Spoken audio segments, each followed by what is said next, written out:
Good evening, and welcome to The Way Out Show.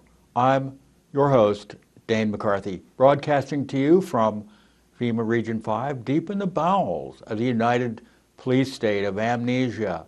Today is May 10th, 2017. And as usual, there is so much to talk about that 1 hour will not even begin to cover the amount of territory that I could cover if I had time and if I had the strength to do it. Where to begin? It is probably going to focus inevitably on Trump. Where is Trump now? Because he has been voted in as our president, and people have to begin to settle down and try to work with him at some level. And the hysteria is, I think, beginning to calm down a little bit. But we're seeing, nevertheless, many efforts,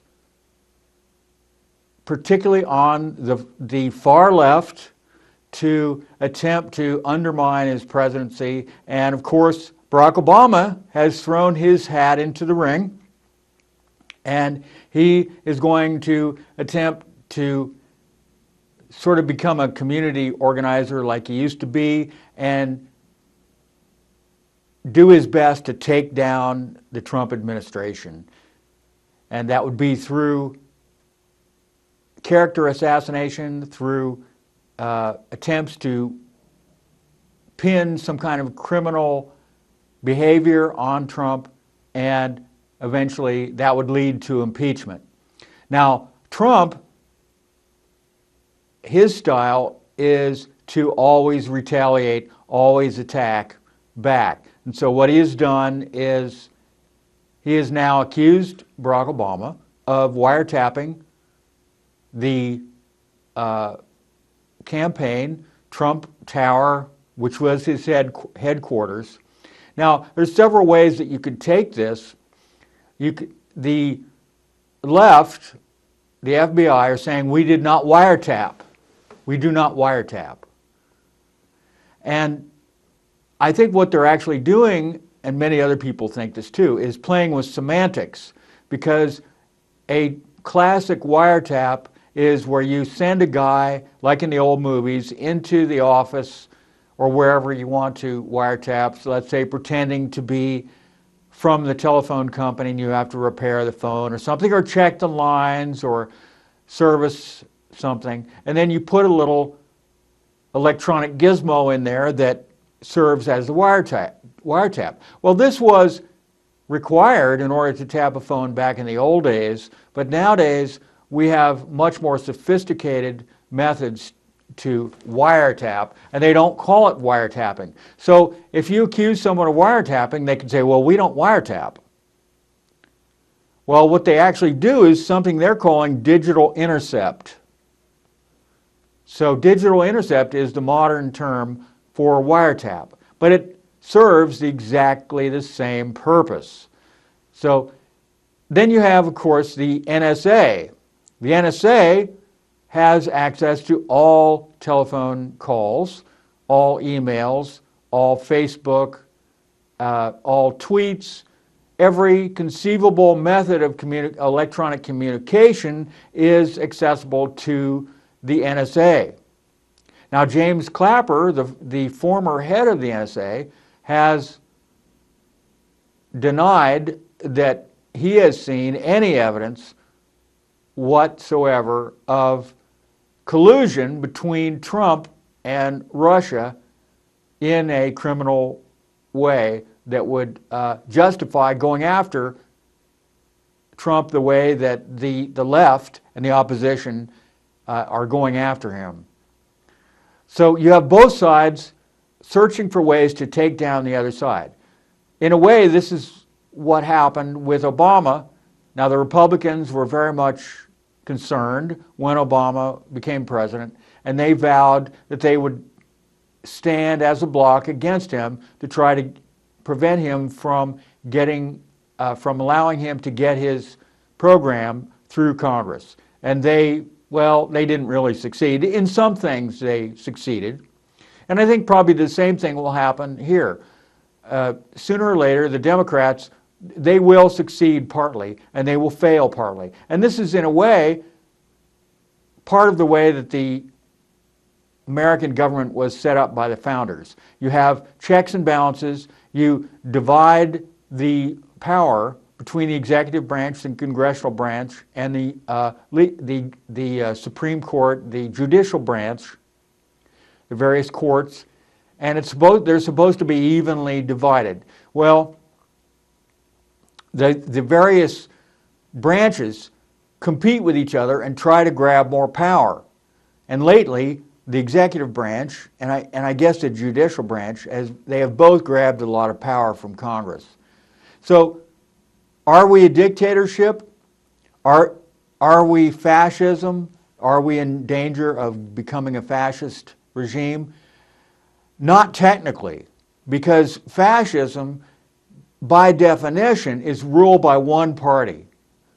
And what we have is a very robust Democratic Party, very excitable, very lively, still in there swinging, and if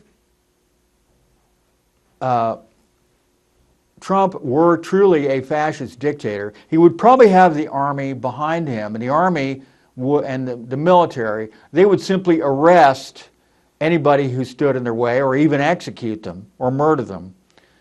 This is how Hitler came to power, by eliminating the opposition, any opposition candidate. And this happens not just with Hitler, but also in many, many other governments. Now, this doesn't mean there are no assassinations in the United States. There have been assassinations. I believe Michael Hastings is one of the assassinations that the U.S. government and the FBI should look at.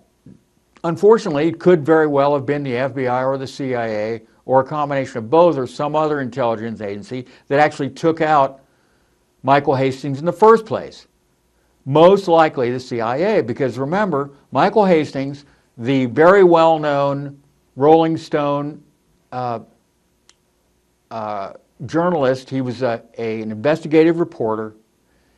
He said, "I am onto something big concerning the CIA, and I'm being tracked, I'm being surveilled, I'm being followed, I'm going underground," and then, boom, he died in a car wreck, a very mysterious car wreck in which his little sports car was seen traveling down the streets, I think of Washington, D.C., very, very quickly, and then just went right into a tree and exploded, burning him alive.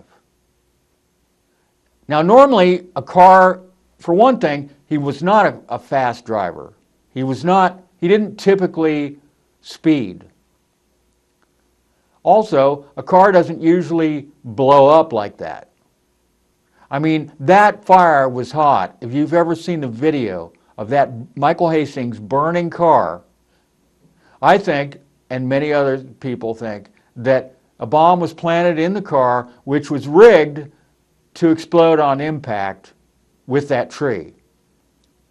And so someone simply digitally, electronically got control of the vehicle and steered it into a tree. Very simple, with the modern technology that we have. And this information has just come out. I've known about it, and many other people have known that they've had the ability, the government has had this ability to control people's cars for a while, but it just came out also from WikiLeaks in what they call the Vault 7 dump of information documents. And in those documents is very specifically, they talk about that they now have the ability to control vehicles. They can make that vehicle speed up, slow down, or they can actually literally drive that vehicle wherever they want that car to go.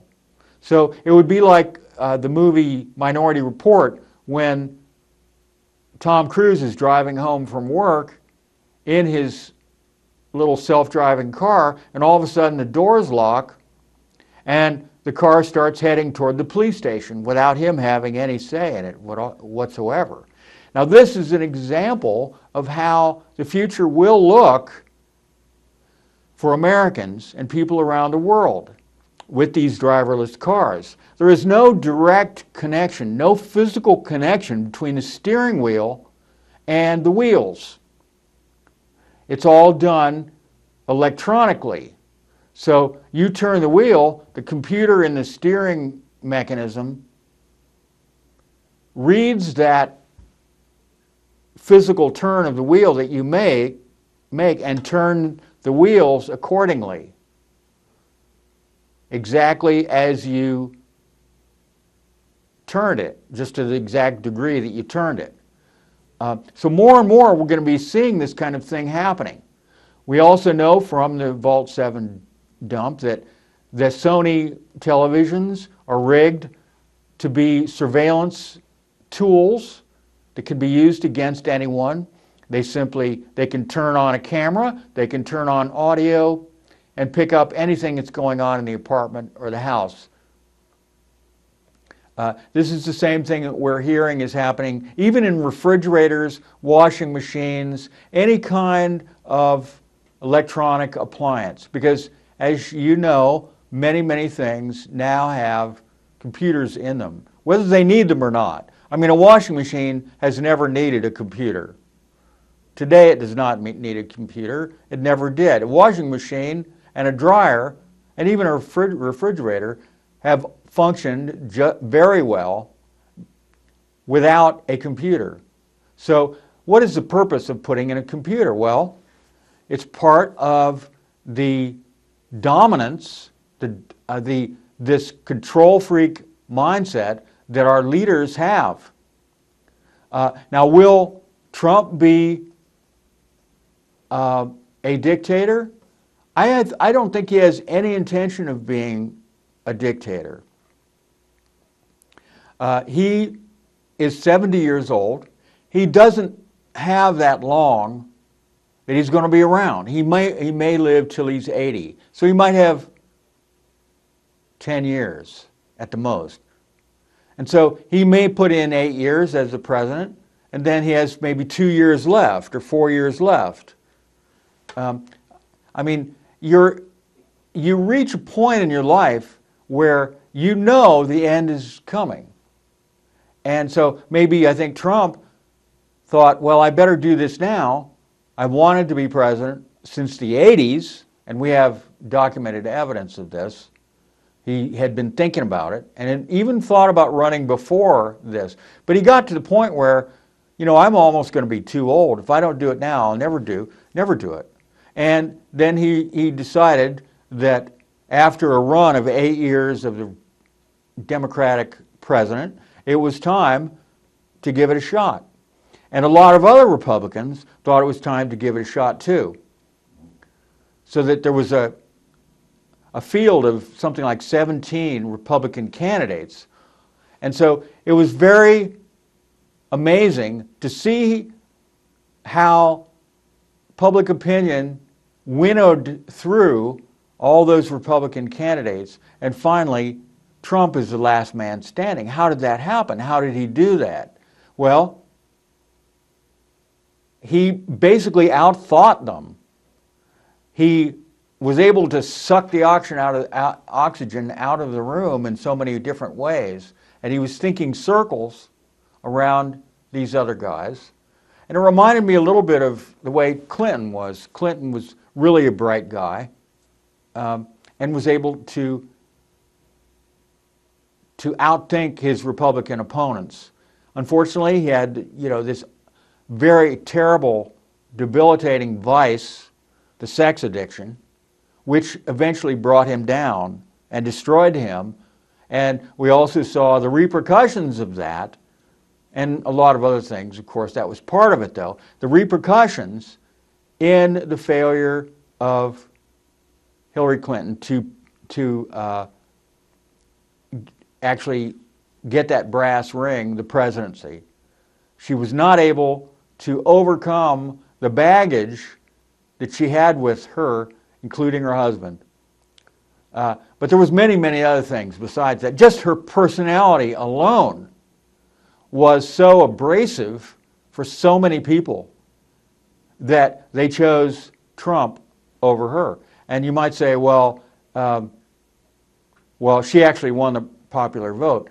I don't think anyone has any more takes that seriously. There was some effort to overturn using the popular vote by recounts, and they found that it was fine. He was still winning, even with a recount. And there was also the issue of that the difficulty that there was with the possibility of the machines being rigged, the voting machines, very easy to do. Blackboxvoting.org, the nonpartisan watchdog group, proved this. You can watch it on the internet, how easily the electronic voting machines are to hack. And you can change those numbers in any way you want. And we know that Hillary Clinton was capable of doing that because she hacked, or had her people hack, the primary in New Hampshire in 2008 when Barack Obama was running for president the first time, and they were still in the primaries. Now, the New Hampshire primary is the first primary. So, amazingly, Hillary Clinton won that. And people who were reporting on it at the time, I remember very well, were just marveling at this strange phenomenon, because the exit polls, which are normally extremely accurate, showed that Barack Obama had won New Hampshire handily. And yet, nevertheless, in this case, Hillary Clinton won. And blackboxvoting.org proved, through video proof, that those votes from that primary were actually manipulated. There was some shenanigans going on. There was a van. They were following the van. It was trying to avoid them. It had all the votes in boxes inside the van. When the votes were sealed in boxes, then when they got to their destination where the votes were supposed to go, it was very clear, and they have video evidence to show this, that those boxes had been tampered with. They'd been opened and then very hastily resealed, but not very well. And so it was obvious that in that van something had gone on, and lo and behold, Hillary Clinton wins the primary in New Hampshire in 2008. So we know that morally she had the moral, or I should say the immoral ability to do that. The will, she had the will, and she also obviously had the people on the ground to actually make it happen physically. And the machine, the Clinton machine, got way bigger from 2008 to 2016, so that literally all the big money went to Hillary Clinton. It was phenomenal the way that Trump was able to save money and still win. It's almost unheard of for him to be able to pull it out like that, using his own money. And people had a lot more faith in Trump because he was using his own money. So that was one of the advantages of him being a billionaire. And he never lost an opportunity to tell people how rich and successful he was. And he was able. So this increased the faith that people had in him, that once he got in office, he would not be in the pocket of the multinational corporations, in the pocket of the wealthy donors. That literally, because normally it takes billions of dollars to win a presidential election. In this case, this was not what happened. and Trump was able to secure the presidency. Now, whether he'll be able to hold on to the presidency is another question entirely. We have to sort of bring out our crystal ball and make prognostications about his chances of making it through. There is a chance that he will be assassinated. And of course, he has his security, and I believe he wears a bulletproof vest whenever he goes out in public. But that doesn't mean that there couldn't be some sniper out there who with the proper equipment, who do the headshot, and that's it. It's all over for Trump. And it's a little bit scary because Pence is the vice president. He's pretty weak. He doesn't have the determination to follow through with the policies that are required in order to actually make a dent in the situation that we find ourselves now in 2017 in the United States of America. He just looks weak. He looks strong. He looks good sort of on the surface, but underneath you get this sense that he's really sort of a marshmallow underneath that hard masculine exterior. So we have to wonder how that would go. There is also the possibility that someone will eventually succeed in impeaching Trump. Whether or not they will find legitimate grounds to impeach him, you'd think they would have come up with something by now that would make that a viable option. It doesn't appear to be happening, but we have to remember also that he's only been in office for maybe a little over a month. I think a lot of people are actually beginning to like Trump, especially in the business community. They're beginning to think, this guy actually inspires confidence. They've seen the stock market go up. They've seen wages go up. They've seen job numbers improve. I was just reading an article about that in Bloomberg this morning.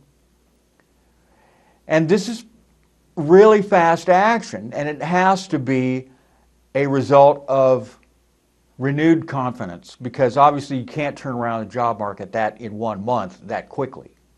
So this is what the stock market, the gains are all about.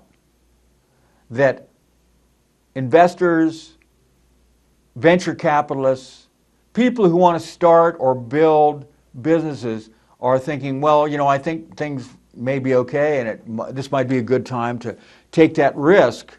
Because starting a new business or expanding a business always has an element of risk. And so they're thinking, well, he's going to lower the taxes for businesses. That's what he says. He seems to be coming through with his agenda to a certain extent. Maybe this is the time to take that risk. Where there may be a major stumbling block is from the establishment of the Republican Party itself, because they are not used to having an outsider come in and shake things up and make their lives uncomfortable by proposing these radical changes and reforms. Now, the Republicans have been screaming about Obamacare for years, and they have said, we want to get rid of Obamacare, and yet the replacement bill is not that much different than Obamacare. It has a few little reforms, but it's not enough to satisfy the hardcore supporters of Trump who wanted to completely get rid of it. And also, it doesn't satisfy Trump, I'm sure. I think he's trying to work with Congress to see how this could go. Maybe they could talk about it and come to a compromise, and maybe he could get a little more of what he's asking for. That's a sticky problem. The problem of insurance is difficult. If we did go to a single-payer system, and this is where a lot of people think we should go, we have to look at the way the single-payer systems have gone in other countries. They do have some pluses, but they also have some minuses. They're not necessarily a panacea, a cure-all for the difficulty of getting affordable health care to everyone. Right now, if you're very wealthy or you're very poor, you're covered. If you make under a certain amount of money, you essentially already get single-payer system benefits. It's only those people who are in the middle class who are suffering the most. The people who make too much money to get free health care, but not enough money to really be able to afford the high premiums, the high deductibles, to make it worthwhile for them to get health insurance. So what they're doing is simply foregoing getting any insurance at all. And they're relying on luck, and I hope they're relying on making good choices health-wise, with eating right and exercising and taking care of their bodies in general to help them to stay healthy. And of course, this is really what healthcare should be doing.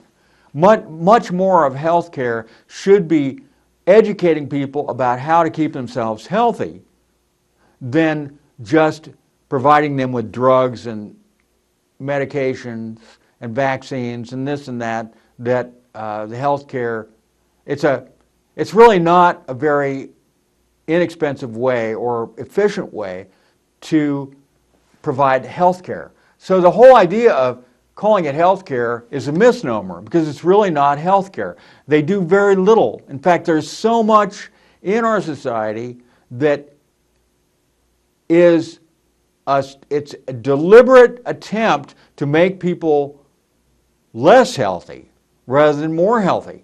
I mean, the U.S. government is putting out, and through its state-controlled media, the 5 or 6 multinational corporations that control the mainstream media, or what some people call the legacy media, like the New York Times, the Washington Post, and the network news channels that are getting more and more marginalized. The propaganda that's being put out it's really not a strong push to giving people the kind of health care, not disease maintenance care, which is what they probably should call it, or disease management care. We will help you manage your disease if you take this medication or this pharmaceutical.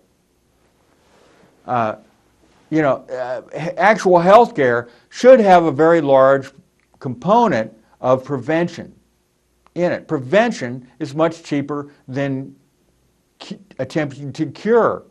Now, here's one thing that people could do. There could be that the government could do. They could do more to discourage people from smoking cigarettes. That's one thing. I mean, you don't see deliberate anti-smoking ads that much. On the internet, you don't see ads that promote smoking directly, but you don't see ads that try to prevent people from smoking either. And some people would say, look, if I want to smoke, I should be allowed to smoke. Well, that's fine, except that all the health problems that are associated with smoking, not only with smoking, but eating the GMO foods, eating the fast food, eating too much food, lack of exercise, this huge problem we're having now, which is this internet addiction, the iPhone addiction, the video game addiction, all these things, the paranoia that parents have about allowing their children to run around and work off this excess energy and allow the kids to really get strong, which is what kids used to do. All these things are all combining, and there are many, many more environmental elements that are all combining to create this avalanche of factors that are contributing to disease in children, in young people, infants, adults, older people, all aspects of society. Even the geoengineering is considered to be, by some people, a major environmental factor. So all these things people have to look at and be aware of and avoid if they want to stay healthy. It is possible to remain healthy. There are so many people I know who are not alive now, who would have been alive, most likely, if they had taken care of their health. And as you get older, you see more and more of this. People just dropping out of the picture. They're just dying at a young age, at the 40s, 50s, 60s. And they shouldn't necessarily be doing that. And all we can say is that, like so much else, there's a lot that government could do to benefit people. We are not seeing it.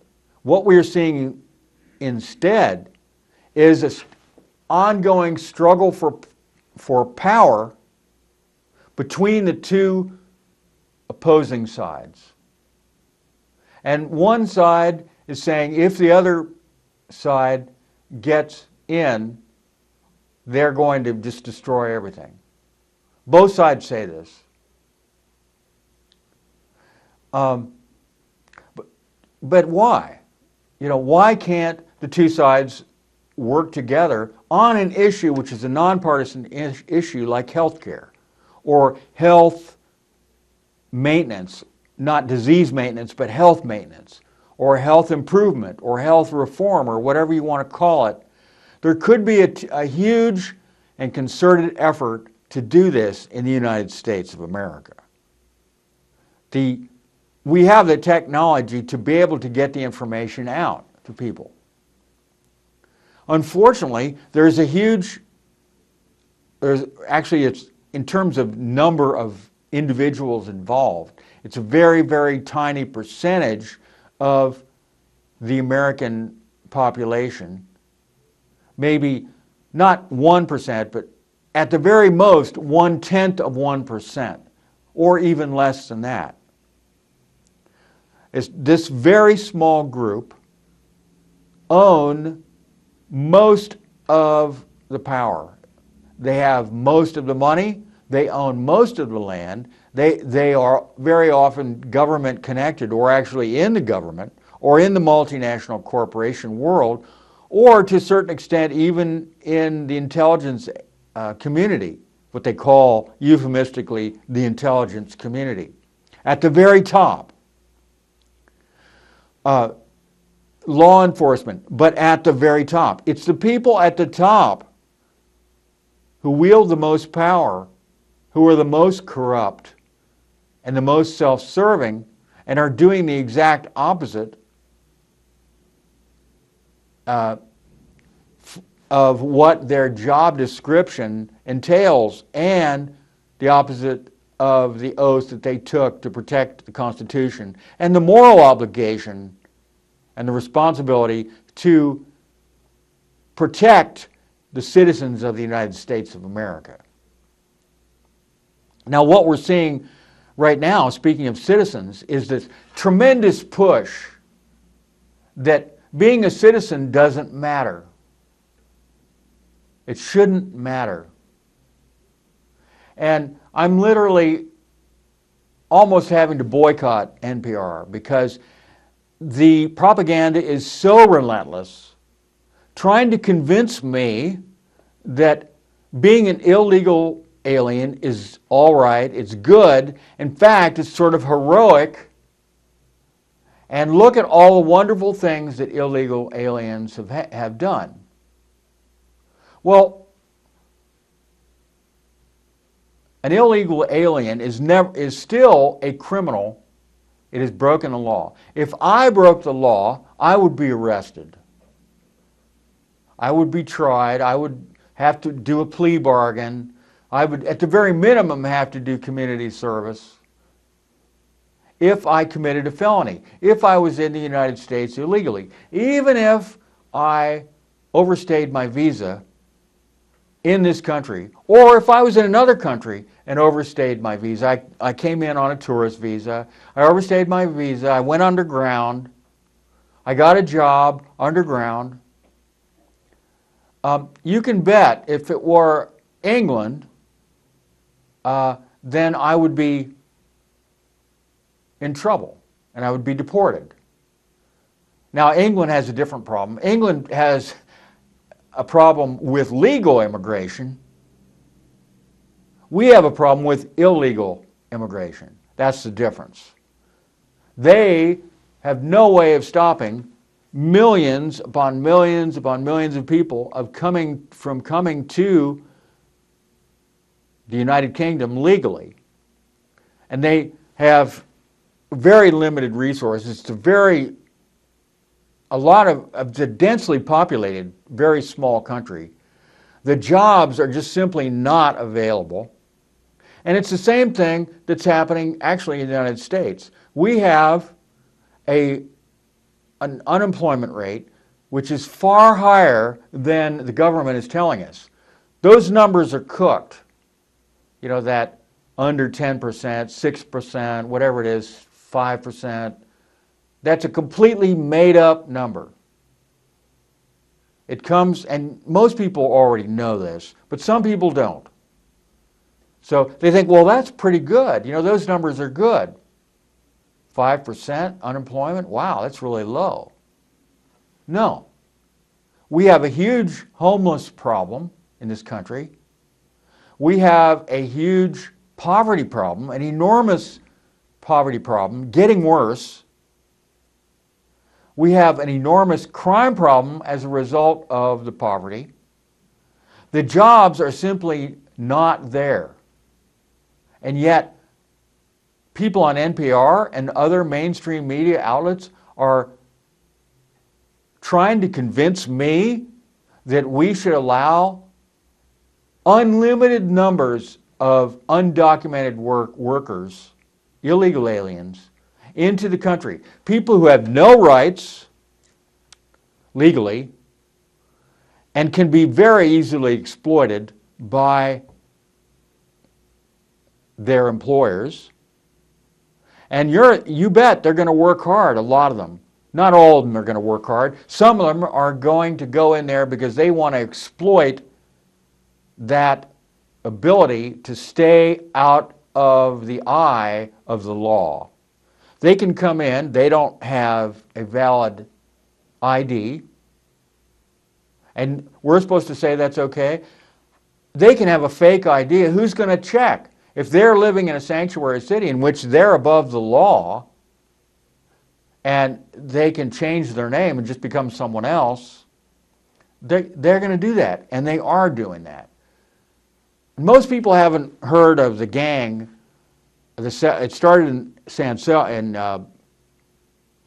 Salvador. It's called MS-13.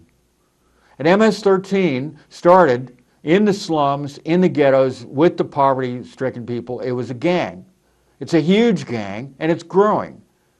I talked to, many years ago, on an airplane, a guy. I was just chatting with him, like sometimes you talk to people you're sitting next to on an airplane. And he said, oh, I've been down in El Salvador. I said, oh, what are you doing down there? He said, oh, I'm working with teenagers, young people, and gang members mostly. I said, gang members? He says, I didn't know there were gangs down there. I didn't know anything about El Salvador. Yeah, it's called MS-13, he says. And he says, I work with them until they turn about 16 or 17 or 18, around in there. I said, really? You just work with them until then?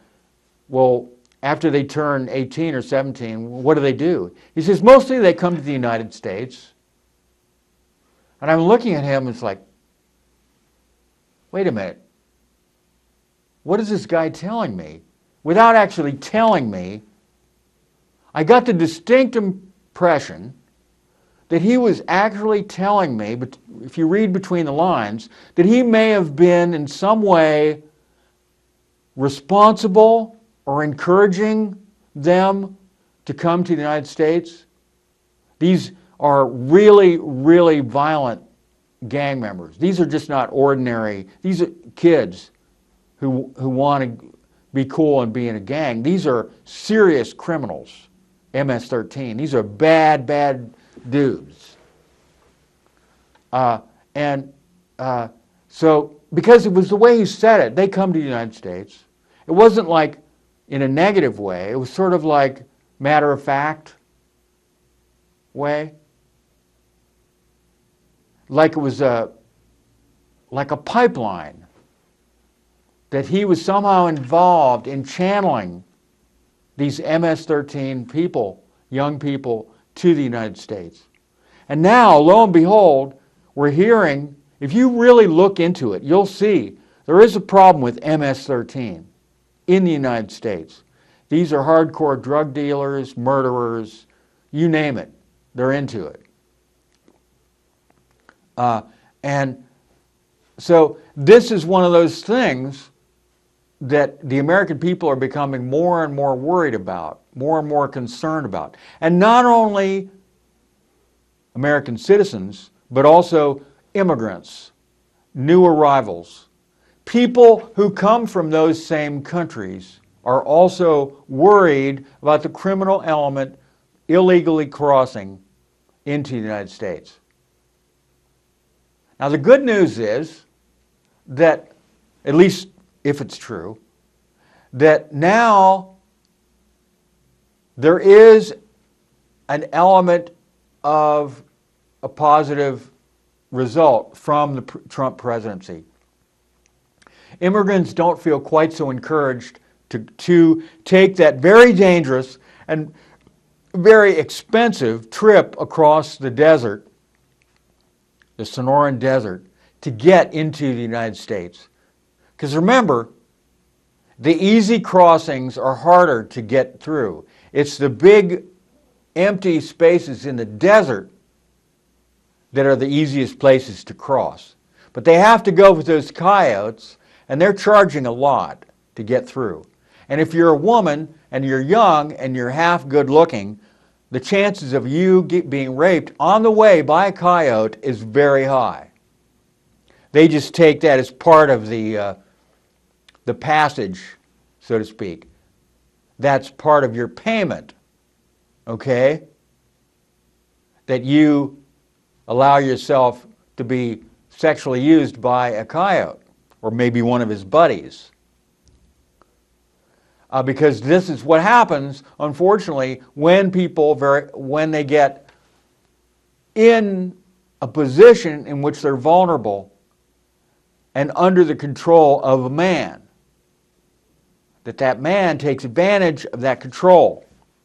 This is just the way men are. And you know, a lot of the women, the feminists, are up in arms about this and very concerned, and they made their voices heard loud and clear. I'm also concerned. Many other men are also concerned about the way men take advantage of women, girls, young boys too, when they're under their control. Their pedophile situation is unbelievably bad. Or even if they're not pedophiles, if they're interested in adult women or adult men even, as far as that goes. So this is a very serious problem. And we can't pretend it's not there. Any parent who has a child should be wary that that child may be become exploited or even kidnapped and disappeared by these pedophile rings. We know they're real because thousands of pedophiles are being arrested, have been arrested ever since Trump got elected. For some reason, something is going on that's really not getting reported on much by the mainstream media about the rolling up of an international, enormously well-funded and powerful group of pedophiles that are interconnected. Global. It's a global network of pedophiles. And they communicate with each other, and it's like an underground world in which they just feed on young children like vampires, almost literally like vampires or ghouls. And some of those children who are kidnapped never come out. Many of them never come out. They just disappear. Something like 800,000 children disappear in the United States every year. You can look this up. These are the ones that are reported.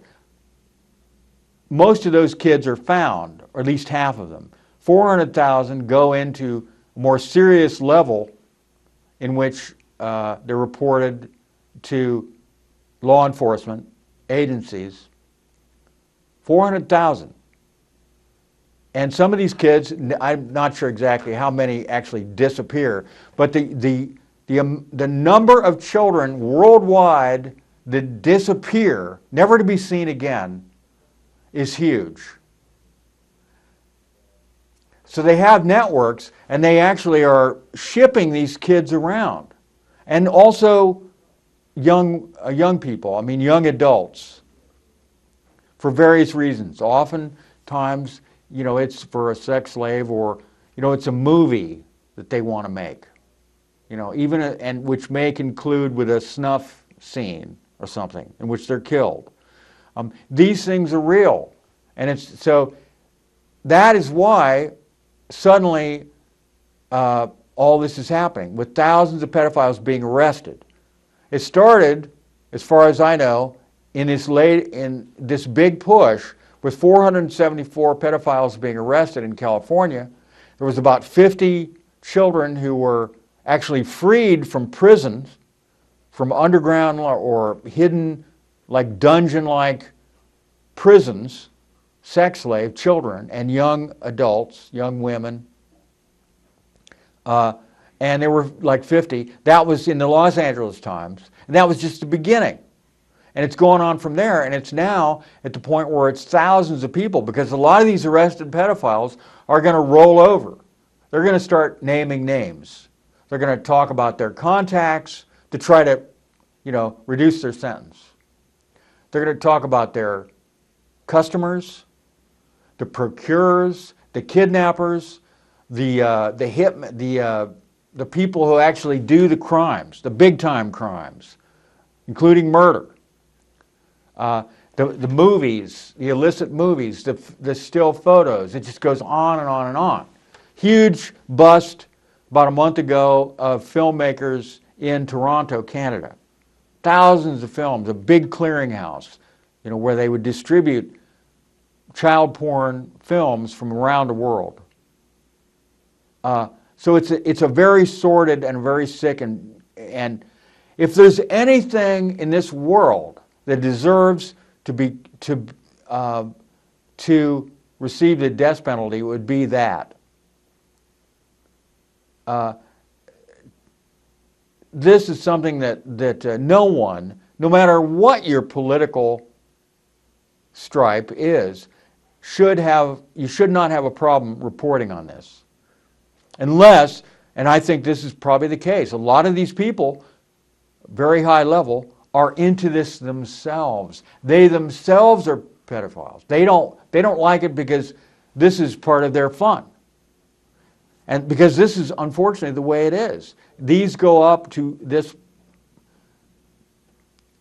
vice, this criminal vice, goes up to very high levels, maybe even the very highest levels in a lot of cases. So something about Trump coming in to the presidency has unleashed the FBI and other law enforcement agencies around the world, in Canada, United States, and England, and a bunch of other places. So there's a sweep going on now, an international effort. We just found out, it came out in the mainstream news, that the British Prime Minister from 1970, I think, to 1975, Ted Heath, was a notorious pedophile. Now, one of my friends told me, well, I've known that for 20 years. Well, I didn't know it. But a lot of people did know it.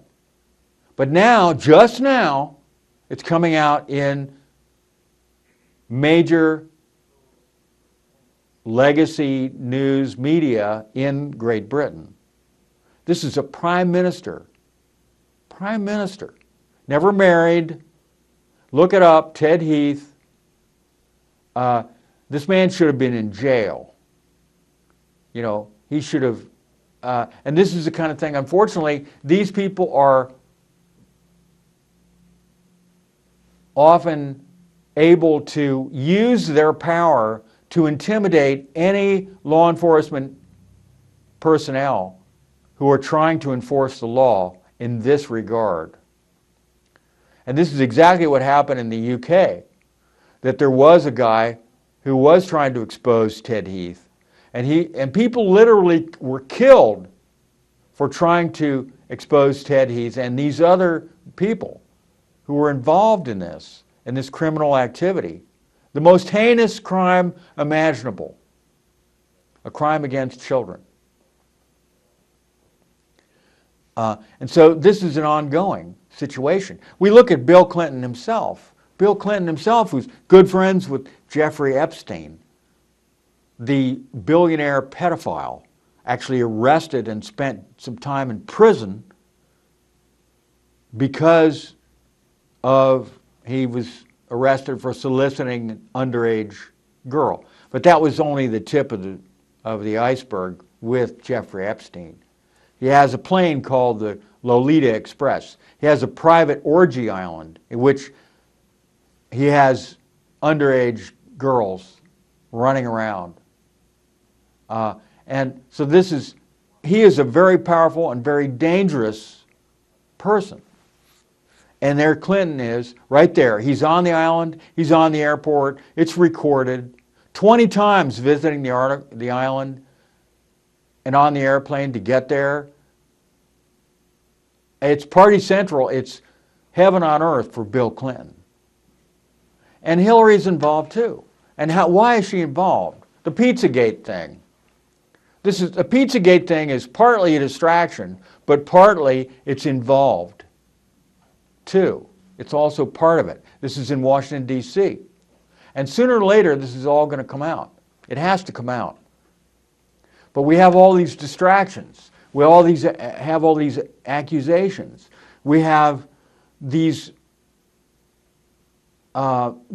tremendous effort to try to absurdly connect Trump with Russia, to say that he's a traitor. He's colluding with Russia to wreck the United States of America. Completely made up, no proof. And what they say, oh, there is proof. Well, what about Michael? What about Sessions?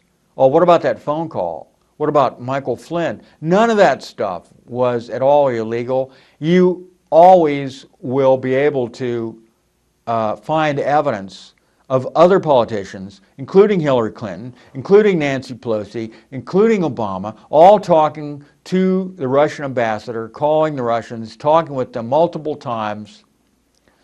Even somebody like Ben Carson. Okay, Ben Carson, I suppose you could say, is a minor player. Well, Ben Carson made the horrible mistake, supposedly, of calling African Americans immigrants. Well, then it's pointed out, and I've seen the proof of this, that in in a speech in 2015, Barack Obama said that African Americans who were brought here in slave ships, well, you could call them immigrants, he says. This is in the speech. I've seen the transcript. So Barack Obama himself called African Americans immigrants. But people get all upset about Ben Carson calling African Americans immigrants when Barack Obama said it first. Well, let's just get it straight. Ben Carson wasn't the first. So that's about it for today. Hope you have a great weekend and see you very soon.